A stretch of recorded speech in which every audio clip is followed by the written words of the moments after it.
By the time the sheriff's boat reached the middle of Serenity Lake, Denise Caraway was already standing on her paddleboard like some furious suburban warrior, waving her clipboard at me like it was Excalibur.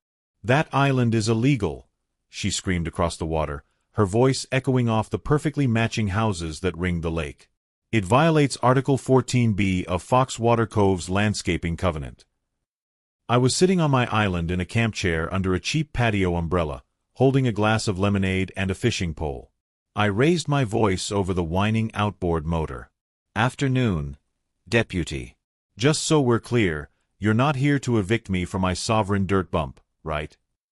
The deputy adjusted his sunglasses, glanced at Denise, then looked down at the tablet in his hand, then back at my island. "Ma'am," he said slowly, with that careful tone cops use when they're about to ruin someone's day, "we've talked to the county surveyor, the Army Corps of Engineers, and the state. Turns out that's not HOA property. That's technically part of a navigable waterway." Denise went pale. Her mouth opened and closed like a fish. "That's impossible. It's in our brochure." From my chair, I couldn't help but grin. "Yeah, Denise. About that brochure. 2 months earlier, I just wanted to be left alone. I had bought the smallest house in Foxwater Cove, this sterile suburb carved around a man-made lake, with exactly 2 goals in mind. Work remotely in peace. Fish in peace. That's it. I didn't host parties. I didn't park boats on the street. I didn't have loud kids or weird lawn ornaments. My most outrageous act of rebellion was owning 2 different flavors of sparkling water. But then I met Denise Caraway. Denise was the HOA president in the same way some people are dictators of small countries you've never heard of. Deeply committed, tragically overinvested, and armed with a color-coded binder that could probably stop a bullet. Foxwater Cove itself was aggressively beige.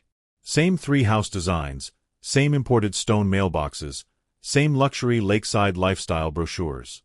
The lake, Serenity Lake, was the crown jewel of the HOA. Technically a flooded old quarry, ringed by walking paths, swan-shaped paddleboats, and a suspicious number of no-fishing signs. I read the covenants, checked the plat maps, and paid my dues. I figured if I followed the rules, I would be invisible. Denise noticed me within 48 hours. "You're using the wrong trash bags," was her opening line, delivered on my first morning while I was still in pajama pants. That was when I realized Foxwater Cove had a natural predator, and I had just moved into her habitat. The war didn't start with the island. It started with the dock. I liked to fish, which was already a sin in a neighborhood that used the lake strictly as a backdrop for real estate photos. I went through the proper channels, applied for a small, simple wooden dock in my backyard. The architectural committee, which was also Denise, denied it. 3 times. "Docks disrupt the visual harmony of the shoreline," read the letter. Also, fishing is prohibited per HOA Rule 7.13. I checked Rule 7.13. It mentioned no commercial fishing operations. I emailed politely. Her reply was immediate and condescending. "Your pole constitutes equipment consistent with commercial fishing aesthetics." I stared at that sentence for a full minute. Commercial fishing aesthetics. That's when I knew I wasn't dealing with a reasonable person. So I did what any mildly annoyed, mildly nerdy homeowner would do. I read everything. The HOA bylaws. The county records. The original developer's filings. The surveys. The quiet title actions. Every boring PDF on the county website. That's how I noticed something weird. The plat map showed property boundaries extending only to the high water mark. The center of the lake, the exact middle stretch of water, was still classified as unincorporated reclaimed quarry basin. Translation: the HOA owned up to the shoreline. The center of the lake was technically county-controlled water, not HOA common area. And under some dusty old county ordinance, improvements constructed on reclaimed basin land not attached to platted shore parcels were regulated by the county, not any private association. Floating docks. Platforms. Islands. So I rented a small barge, some fill material, and a weekend-long permit from the county engineering office. By Monday morning, there was a neat, compact oval of rock and soil rising out of the lake center. 10 feet by 12, topped with sod and a single lawn chair. The group chat exploded before the mud even settled. HOA alert. Unauthorized structure in Serenity Lake. HOA alert. Possible safety hazard. HOA alert. Is that a man-made island? Denise went straight to DEFCON 1. She started with violation letters. Unapproved modification to common area. It wasn't common area. Unauthorized landscaping. Not on HOA property. Visual obstruction of lakeside sightlines. That wasn't even a thing in the covenants, but she underlined it anyway. When I ignored the letters, she upgraded to surveillance. Her husband's drone hovered over my island so often it cast regular shade.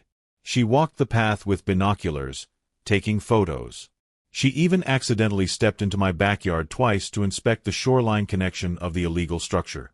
"Denise," I said the second time, trying to keep my voice level, "it's in the middle of the lake. It's not connected to my yard. It's literally the opposite of connected." "We reserve the right to inspect all common assets," she snapped, clutching her binder like a shield. "Feels like you reserve the right to trespass," I replied.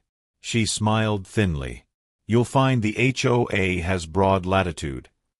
The overstep came when her power trip met federal acronyms. After the sheriff's office told Denise the island was a civil matter, she decided to make it bigger. Way bigger. She filed complaints with the county about an unsafe, unlicensed structure. She filed with the state environmental agency about unauthorized land reclamation. She contacted the Army Corps of Engineers about a possible violation of waterways regulations. And, astonishingly, she filed with the EPA claiming suspected dumping of hazardous materials. In those filings, she helpfully attached photos, some real, some obviously edited, to show drum-shaped containers on the island and exaggerated mounds of dirt on the shoreline. She also wrote, in actual print, "The homeowner, Mr. Brooks, has announced his intention to expand the island and possibly charge others for usage." I had said no such thing. What I had said to a neighbor was, "It would be funny if I made it a bird sanctuary." Denise escalated even further by mailing out a special assessment proposal to all homeowners. A $600 per household fee to fund legal action to remove the illegal island and restore the serenity of our shared environment.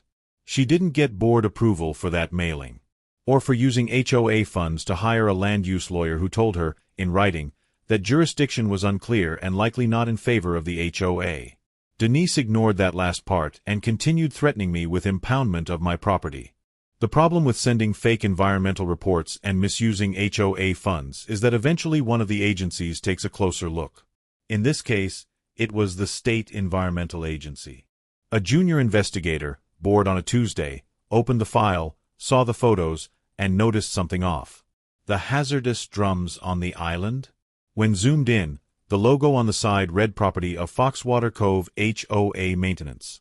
The metadata on the images said they were taken in 2017, 4 years before I even moved in. So the state flagged it. Then the Army Corps actually checked the old quarry records and updated lake maps. Then the county attorney got looped in. Then someone noticed the HOA had built a decorative stone retaining wall and a gazebo smack in the middle of a recorded drainage easement. A quiet and very official email chain formed, with me CC'd after I forwarded my own paperwork and permits. Denise thought she was summoning the wrath of the government on one stubborn fisherman. She had accidentally invited 3 layers of government to audit her kingdom. The power shifted the day the county surveyor showed up with a tripod and an attitude. Half the neighborhood lined the walking path, pretending not to rubberneck. The surveyor set up his gear by the water's edge, flanked by a county attorney, a state environmental investigator, and a very patient sheriff's deputy. I stood on my island, coffee in hand. Denise arrived with her binder, clacking down the path in wedge sandals, absolutely certain this was her triumph. "Glad you're all here," she began briskly, her voice sharp with confidence. "We propose immediate removal of the illegal structure and restoration of—" "Ma'am," the county attorney interrupted, his voice firm and professional, "we're not here about the island." Silence. You could hear the ducks quacking. He pointed to his tablet. "We're here about the retaining wall encroaching on county drainage easement, the unauthorized shoreline modifications, and the misuse of common funds related to false environmental reports. Several heads turned toward the lakeside gazebo, the pride of Denise's tenure, with string lights and a plaque bearing her name. Caraway Pavilion. The surveyor tapped his map. Yeah, that's sitting right where storm overflow is supposed to go. And guess what our last 3 minor floods all had in common? The environmental investigator chimed in, flipping through his notes with barely concealed irritation. Also, those hazardous drums you reported on Mr. Brooks Island? They appear to be from your maintenance yard, years before this structure existed. You altered evidence in official filings. Denise laughed, but it was a brittle, nervous sound.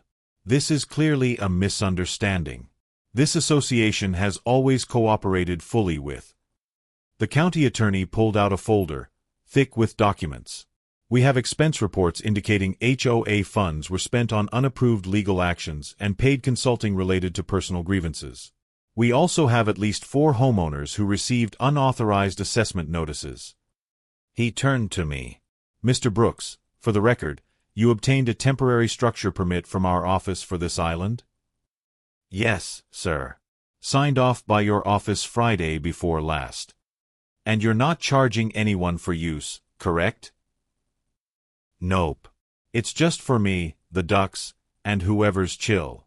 Not Denise. A chuckle rippled through the crowd. It was tiny, but Denise heard it. Something in her posture sagged, like a balloon slowly deflating.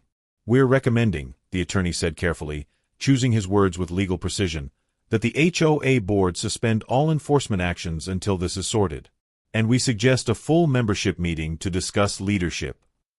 I didn't gloat. I just leaned back in my chair and cast my fishing line. For the first time since I moved in, the lake felt peaceful. The special HOA meeting was held in the Foxwater Cove Clubhouse, a room that looked like a furniture catalog, and a courtroom had a very boring baby. Every seat was filled. Some people brought popcorn. Someone wore a t-shirt that said Team Island. On one side of the room sat Denise, surrounded by a stack of binders and visibly fraying. On the other sat me, alone, scrolling my phone, Island hat on the chair next to me. The county attorney and a neutral HOA law specialist led the proceedings. First came the slideshow. Slide 1 showed the original plat map, clearly showing the HOA boundary stopping short of the lake center. Slide 2 had a county code excerpt about reclaimed basin structures subject to county, not HOA, jurisdiction. Slide 3 was a diagram of the lake with a bright green, labeled Calvin's Island, permitted, non-attached. Slide 4 showed the drainage easement overlay with the Caraway Pavilion glowing red like it was about to be deleted. Murmurs grew louder with each slide. Denise tried to interject repeatedly, but the attorney just held up a hand, silencing her like she was a child in class. Then they put up the money slides. HOA funds used for environmental consulting that turned out to be Denise's cousin's side business. Legal retainers paid without board approval. Postage and printing for special assessments that were never voted on. Then they played a voicemail, one a homeowner had saved. Denise's voice came through the speakers, sharp and venomous. If we don't crush this island nonsense now, this neighborhood will look like a swamp people's marina. The room went dead quiet. People shifted uncomfortably in their seats. The attorney cleared his throat. Given this, we have recommendations. The room leaned in. First, Mr. Brooks Island is outside the jurisdiction of Foxwater Cove HOA. It is a lawfully permitted structure. All fines and violations issued to him relating to the lake are invalid and must be rescinded.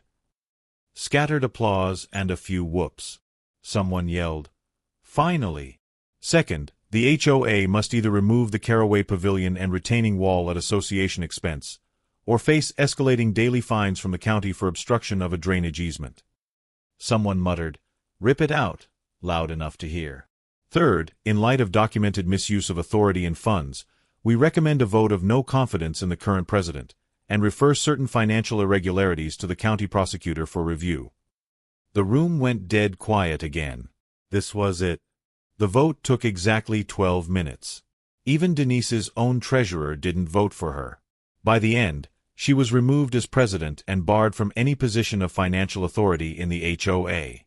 The board voted to cooperate fully with the county and state investigations. The new interim president, mild-mannered dentist Mike Hahn, cleared his throat nervously. One more proposal. Motion to recognize Brooks Island as an HOA-approved recreational feature and bird habitat, with voluntary kayak access for dues-paying members, at the owner's discretion. Every hand except one went up. I blinked. Sure.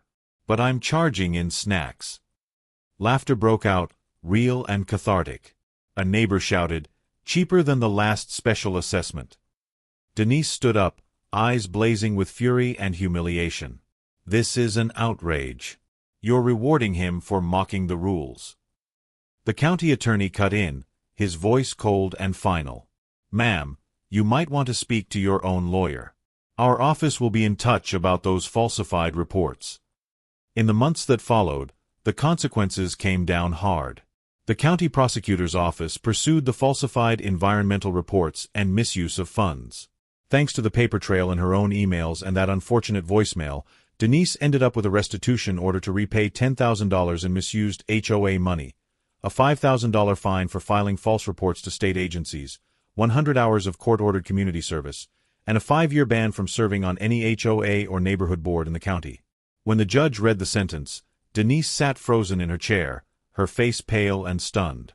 Her lawyer whispered something to her, but she just stared straight ahead, her hands gripping the table. The gavel came down. For the first time since anyone could remember, Denise Caraway didn't have anything to say.